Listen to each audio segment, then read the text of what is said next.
2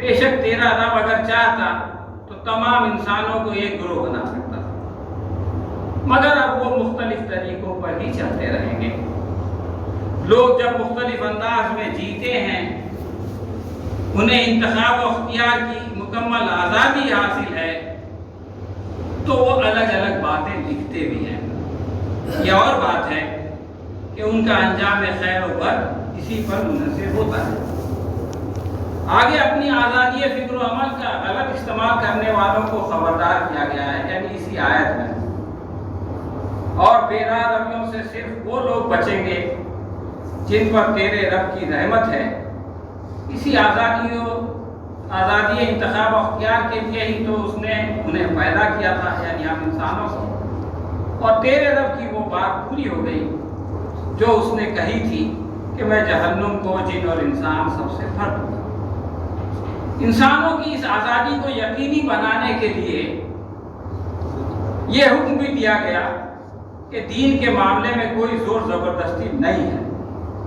کوئی ادارہ، جماعت یا امت لوگوں پر زور زبردستی کر کے انہیں اپنے دین کا مطیع و فرما بردار نہیں بنا سکتی۔ اللہ تعالیٰ کی سنت آگے یوں بیان ہوئی ہے کہ صحیح بات غلط خیالات سے الگ چھانٹ کر رکھ دی گئی ہے۔ اب جو کوئی طاغوت کا انکار کر کے اللہ پر ایمان لے آیا، اس نے ایک ایسا مضبوط سہارا تھام لیا جو کبھی ٹوٹنے والا نہیں، اور اللہ جس کا سہارا اس نے لیا ہے سب کچھ سننے اور جاننے والا ہے۔ دوستو، جو پہلی آیت میں نے آپ لوگوں کے سامنے پڑھی تھی، اس میں بے راہ روی سے بچنے کی تصدیق کی گئی تھی، اور جو یہ دوسری بات ہے، یہاں راہ ہدایت پر چلنے کی ترغیب دی گئی ہے۔ آپ سوچ رہے ہوں گے کہ میں موضوع سے بہٹ کر کہیں اور نکل گیا ہوں۔ جی نہیں، حقیقت تو یہ ہے کہ اگر یہ آزادی میسر نہ ہوتی تو بات بات کے ناول عالم وجود میں نہیں آتے اور اس کانفرنس کا انعقاد بھی نہیں ہوتا۔ یہ سارا جھگڑا ہماری قبیل کے ناول نگاروں کے اندر پائی جانے والی تخلیقی صلاحیت اور آزادی کے استعمال کی وجہ سے ہے۔ اس مرحلے میں انسان اور دیگر مخلوقات کے درمیان فرق کو سمجھ لینا چاہیے۔ اللہ تعالیٰ نے کل کائنات تخلیق کی، مخلوقات عالم میں کچھ بے روح اور چند ذی روح ہیں۔ انسان کے علاوہ دیگر زندہ مخلوقات کو اپنی نسل جاری رکھنے کی صلاحیت تو بخشی گئی، لیکن انہیں تخلیق کا اختیار نہیں دیا گیا۔ حضرت انسان کو تخلیقی عمل کی آزادی سے نوازا گیا، اس لیے خالق حقیقی کے الگ حضرت انسان کو بھی مجازی خلاقی کا شرف بخشا گیا ہے۔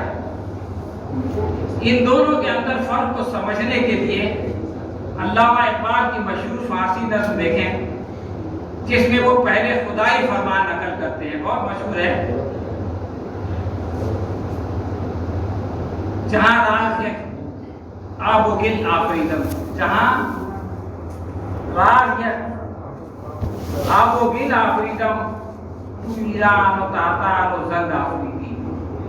تین اشعار اس میں کہ میں نے جہان ایک پانی اور مٹی سے پیدا کیا، تو نے اس میں ایران، توران اور حبش بنا لیا۔ دوسرے شعر میں علامہ اقبال اللہ تبارک تعالیٰ کی ترجمانی کرتے ہوئے کہتے ہیں، میں نے خاک سے خالص اولاد پیدا کیا تھا، تو نے اسے شمشیر و تیر و توپ بنا لیا، تو نے اسے چمک کے درخت کاٹنے کے لیے کلاڑا بنا لیا، نغمہ گاتے ہوئے پرندوں کے لیے قفس بنا لیا۔ تو اس کے بعد اس کا جواب دیکھیں جو انسان کی طرف سے، تو شب آفریدی چراغ آفریدم، سفار آفریدی آیا، کہ تو نے رات بنائی، میں نے چراغ بنا لیا، تو نے مٹی بنائی، میں نے اسے پیار بنا لیا، تو نے بیابان، پہاڑ اور میدان بنائے، میں نے ان میں خیابان، گلزار اور باغ بنا لیے۔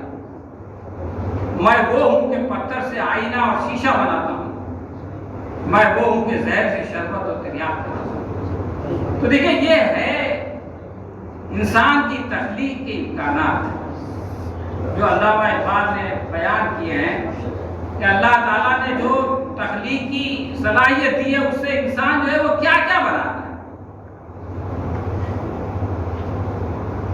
پرسوں ایک مقالہ پڑھا گیا تھا رضی شاہ صاحب کی طرف سے. اس میں ایک جھلک یہ بھی تھی کہ اس آزادی کا استعمال انسان کیسے کرتا ہے اور کس غلط انداز میں کرتا ہے. تخلیقی عمل اگر حقیقی ہو تو اس میں آزادی کم ہوتی. جیسے انسان اگر اپنا من پسند مکان بنانا چاہتا ہو تو کئی مشکلات اور رکاوٹیں ہیں. اگر وہ اپنی اولاد کو کچھ بنانا چاہتا ہے، ڈاکٹر بنانا چاہتا ہے، وزیر بنانا ہے، انجینئر بنانا چاہتا ہے، تو کئی وجوہات کی بنا پر یہ ممکن نہیں ہوتا. لیکن تخلیق کی مجازی دنیا میں مکمل آزادی ہے. یہاں انسان اپنی آزادی کا مکمل استعمال کر کے، یعنی انسان اپنی آزادی کا مکمل استعمال تو تخیل کے جہان میں ہی کر سکتا ہے. تخلیق کار اپنے قلم کی جنبش سے ایک امکانی دنیا تعمیر کر کے قارئین کو اس جہان کی سیر کراتا ہے جو موجود نہیں ہوتی. وہ مناظر دکھاتا ہے جو ویسے نظر نہیں آتے. ان لوگوں سے ملاتا ہے جن کا وجود نہیں ہوتا. وہ باتیں سناتا ہے جو قارئین کے حاشیے خیال سے پرے ہوتی ہیں. یہ فکشن کی مجازی دنیا ہے جو حقیقت تو نہیں ہوتی مگر موجود ہوتی ہے. دیکھیے آگے بڑھنے سے پہلے میں ایک مثال دینا چاہتا ہوں اپنے قاری کی. اس نے مجھ سے کہا کہ یار آپ نے اپنے ناول سے آپ نے فلاں کو کیوں مار دیا؟ کوئی ناول کے کردار کا نام تھا. تو میں نے کہا کہ یار وہ زندہ ہی کب تھا جو میں نے اس کو مار دیا؟ اس نے کہا نہیں، اس کے مرنے کے بعد وہ بیچ میں مر جاتی ہو کیریکٹر. اس نے کہا اس کے مرنے کے بعد 2 دن تک میں جو ہے اس کو آگے نہیں پڑھ سکا. تو یہ جو تعلق ہے، جو چیز موجود نہیں ہے اس کو پڑھنے والا جو ہے وہ موجود سمجھ لیتا ہے. یہ وہ صلاحیت ہے جو کہ اللہ تعالیٰ نے انسانوں کو دی ہے. اب یہ بات کلیدی خطبے میں بھی آئی تھی اور بعد میں بھی آج بھی آئی کہ فکشن جھوٹ ہوتا ہے. فکشیت سے وہ بنا ہے لفظ، مگر وہ جھوٹ اس وقت ہوگا جب اسے سچائی کہا جائے. جب آپ پہلے ہی اعلان کر دیں کہ یہ حقیقت نہیں فکشن ہے تو اس ڈسکلیمر کے بعد اب وہ جھوٹ نہیں ہے. جھوٹ نے جھوٹ کو کاٹ کر سچ بنا دیا. جس طرح ریاضی میں نفی ضرب نفی جمع ہوتا ہے، اسی طرح جھوٹ ضرب جھوٹ سچ ہوتا ہے. سچ کو جھوٹ کہنا یا جھوٹ کو سچ کہنا جھوٹ ہے، لیکن جس طرح سچ کو سچ کہنا سچ ہے اسی طرح جھوٹ کو جھوٹ کہنا بھی سچ ہے. ناول کی تخلیق کے حوالے سے قرآن مجید کی ایک آیت پر غور کریں جو میں نے شروع میں پڑھی تھی کہ اے لوگوں بے شک ہم نے تمہاری تخلیق ایک مرد اور ایک عورت سے کی اور تمہاری قومیں اور برادریاں بنا دی. اب آپ سوچیں کہ اللہ تبارک تعالیٰ اگر سب کو بالکل ایک جیسا بنا دیتا تو اس کے کیا مطلب؟ بھائی ایک مرد اور ایک عورت سے پیدا ہونے والے سارے لوگ ایک جیسے ہوتے، ان میں کوئی فرق نہیں ہوتا، کسی کی کوئی مخصوص شناخت نہیں ہوتی. آج یہ بات بہت زور و شور سے آئی کہ یہ جو ہے وہ شناخت کی ستیار آدمی اپنے تشخص کے لیے جو ہے وہ تشخص ہر ایک کا الگ الگ ہے تبھی نہ اس کے لیے لڑ رہا ہے. اگر ہوتا ہی نہیں یہ سب ایک جیسے ایک ہی ماڈل ایک ہی سانچے میں ڈھلے ہوئے سب لوگ پوری دنیا میں گھوم رہے ہوتے ہیں تو یہ تشخص لڑائی آتی کہاں سے؟ تو کوئی ناول کیسے لکھا جاتا؟ ہم افراد کے اندر فرق دیکھتے ہیں، حالات کے اندر تبدیلی دیکھتے ہیں، ان کے درمیان اختلاف و اتباع دیکھتے ہیں، تو اسی سے کہانی کا تانا بانا بنا جاتا ہے. ہم جو کچھ دیکھتے ہیں اس کے بعد سوچتے ہیں کہ کیا ہونا چاہیے اور پھر کیا ہو سکتا ہے کا مرحلہ آتا ہے. جو انسان بہرا ہوتا ہے وہ گونگا بھی ہوتا ہے کیونکہ جو آواز سنتا نہیں وہ آواز کیسے نکالتا؟ اور زبان تو آواز کا نام ہے. ہم سنتے ہیں کہ یہ ماں ہے تو ہم کہتے ہیں کہ یہ ماں ہے. اسی طرح